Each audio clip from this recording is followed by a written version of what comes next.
Hello and a warm welcome back to the channel of nonsense. Now, not so long ago, £70,000 would buy you an Audi R8, but now in 2023, the same amount of money will buy you this, an electric Volkswagen van, albeit one that's just been named What Car's Car Van of the Year for 2023. It's called the ID Buzz, and in this video, I'm going to use it as a family car and find out if it gives me the buzz or if it leaves me feeling like I forgot to include batteries on my Love Honey order. What the hell? £70,000? I hear you cry. Please, someone cry that in the comments. It's actually £57,000 for an entry-level version one of these, and then £62,000 for a top spec one like this, except this one has got £7,000 worth of options. So it makes this £69,000, 69. Anyway, one of those options is the two-tone paint. That is £3 basically, just a little bit under.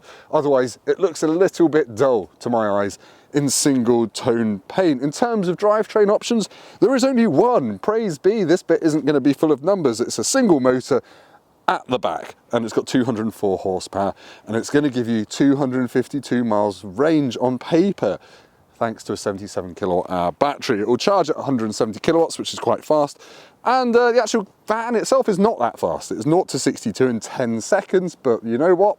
It's fine. Anyway, this is called Starlight Blue. I think you're a coward if you don't go for two-tone paint on this. There are loads of Larry options. I love Volkswagen commercial vehicles for doing that, although this is a passenger car. There are oranges, there are lime greens, there are 8 interior colour choices to match. Oh, it's great. It's a configuration nightmare, frankly. It looks big, but it's only 4.7 meters long, so realistically it's as long as a medium to large size SUV. Obviously it's heavy, it's 2.5 tons. You get 20-inch wheels, 19s. This is on optional 21s, which only cost 500 quid more. In terms of brakes, let's just get into that. I think you can see them through there. Hello brakes, you having a good day? Disc brakes at the front, drum brakes at the back. And I know lots of people get sniffy about old drum brake technology making its comeback in this era of EVs, but hey, we just don't use our brakes as much when we've got regeneration. We should talk about the headlights. You get LED matrix ones on top level style models, such as this. They're very good. And you get this light strip across the middle, which lights up at night, looks pretty awesome. Now, as a young-ish person, ho-ho, I'm 37, I never really got the whole Volkswagen cool van thing. So to my eyes, this just looks like a modern thing that stands on its own. But do tell me in the comments if you think it's too retro pastiche-y. I just like the look of it. Let's go around the back. You've got these 3 cool things here, which probably mimic some design cue on the old one. There's probably an old man called Derek that will tell me in the comments. It is dirty. Around the back, you've got another massive Volkswagen badge and the ID Buzz logo. And obviously it's got a green bit on number plates. If you're not from the UK, they're reserved for electric cars. Woo! Let's talk about the boot. Obviously, Volkswagen is pitching this as being zero emission family transport. So the boot is ginormous. It is 1,121 litres to the windows. I think it might be to the roof, I can't remember. 2,205 litres if you flip the back seats down. This little shelf thing here, I'm just going to make it a bit brighter for you. This is only on top spec style one, so that is a little divider that pops up so you can stick stuff in there and it doesn't slosh outwards when you accelerate, and you get these little bags and then you can slide stuff under there. It has got so much space, but you'd kind of hope so because it's a van. Now, it can tow. I know lots of people like to tow with their vans, and it can only tow 1,000 kilograms on a braked trailer, which is, it's not loads, is it? It's probably enough for most people, but it's not loads. And you do have to pay £1,000 for a retractable tow bar, which I've not actually used. Let's see how that works. Oh, there you go. Dong's out, then I presume I have to clonk it up into place. Only vans. Anyway, I'm going to show you the inside because frankly, it looks cool on the outside. It makes me feel cool on the inside. I'm down here, sorry, gimbal control. I failed that class. Right, let's hop up into the interior, and just before I do, you notice you get Volkswagen's common or garden pause and play pedals, as on all their ID models. And you also get this little thing here to demist your windows without using the infotainment system, which is a good thing, as we'll come on to. You get a little digital driver's display there. It's very cute. It shows you everything you need basically your speed, your range, and all that good stuff, your radar, cruise control.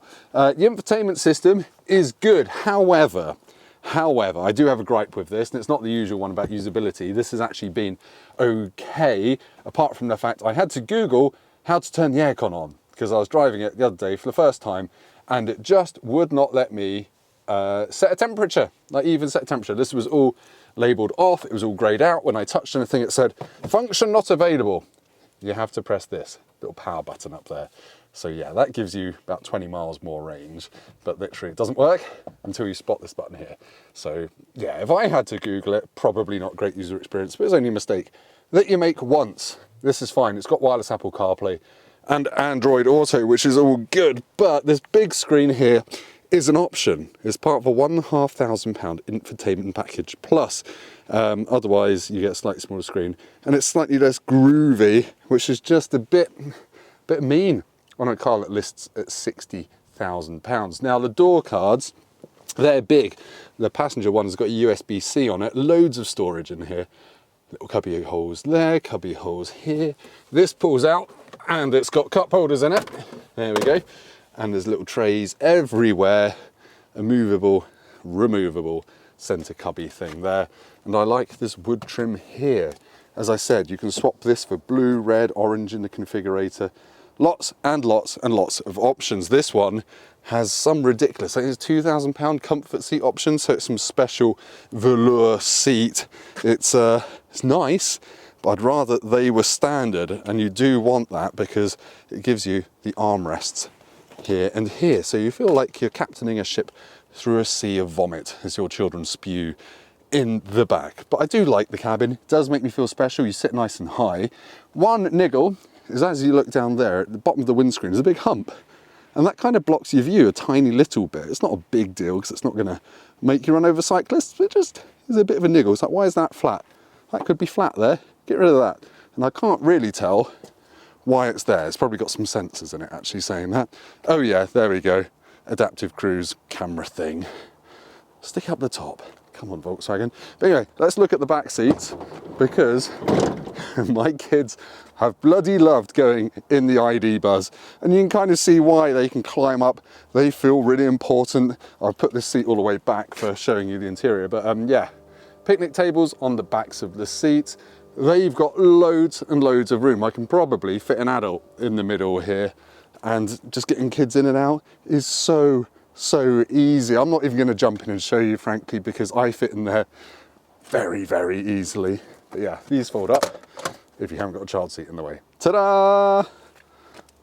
That folds up and folds down. And yeah, it actually locks as well, so your kids can just smash it. You got a little bit there to store stuff. Yeah, really, really nice. Lovely light leather. Oh, I like it. I like it a lot. I said I wasn't going to jump in the back, and frankly I've lied to you because it was so easy. I've done it. I could easily sit between my two child seats. Admittedly, this one is squeaking a bit, but there's enough width here for a human adult to sit here reasonably comfortably between two annoying children for long journeys. Not that I'd recommend that for your sanity, but you can do it. And again, you've got little USB-Cs in the door so your kids can charge their iPads up. Footroom is okay under the seats. There's not much depth down there. I don't know if you can see. It's electric car things, and that seatbelt's flapping in the wind. But anyway, that is a very rambly tour of the inside of the ID Buzz. I'm actually not going to drive it now. I'm going to drive it home, but I'm going to spend the weekend going back to Essex in it, which means doing a couple of 100 miles of motorways with my kids, with my family, taking travel cots and everything else, and actually putting it to use. So I'm going to report back if I survive the weekend with my children at several other people's houses. So I'll see you in a bit. Right, we're going to go for a drive in the ID Buzz, slightly real world test, because I've got my entire family in the car at the moment. So if you hear anyone defecating, it's probably me, to be honest. I had a very nice Coco van last night. But anyway, the ID Buzz is very easy to drive. You can see out of it brilliantly out the front. You sit up nice and high like you do in other vans. And the view out the back's actually better in most cars as well, than in most cars, I should say. Sorry, I'm not hungover. It's fine. But yeah, this drives pretty much like you'd expect it to, with the exception that the batteries are so heavy and they're so low in the car, You can actually go around corners a bit faster than you would in a normal van without feeling queasy. It stays quite flat in corners.